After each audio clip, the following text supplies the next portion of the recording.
Okay, so ladies and gentlemen, ang pinapakita ko po sa inyo ay isang rare, napakahirap na hanapin na halaman.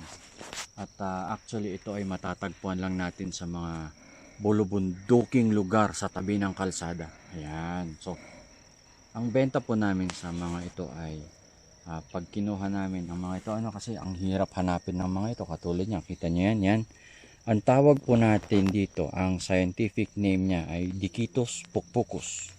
Okay? So ito po kasi ginagamit to ng mga designers. Yan, mga designers. Ito, pag kumuha ka ng marami nito, ito kasi may natural glue. Okay, meron siyang natural na pandikit. So pag titingnan natin na kunyari designer muffler natin, gaganyan natin. Oh, dumidikit siya. Wow! Magic! Diba? So yan.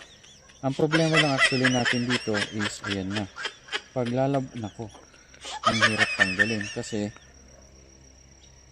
mahirap na tanggalin yan. At pag dumikit ang mga ito sa damit mo, hindi rin kakayanin ng washing machine. Kailangan scrub sa kamay. Ayan. But the thing is, yan, marami kaming product na katulad nito. At actually binebenta po namin sila kung gusto po ninyong bumili sa amin. Okay? Ang benta po namin sa yan, yung isang round na ganyan, ang benta po namin yan ay 1,000. 1,000 po per bilog na ganyan. Okay? So sa mga gustong bumili, order lang po kayo. PM is the key. Message lang sa baba. Okay? 1,000 pesos. Dikitos pukpukos.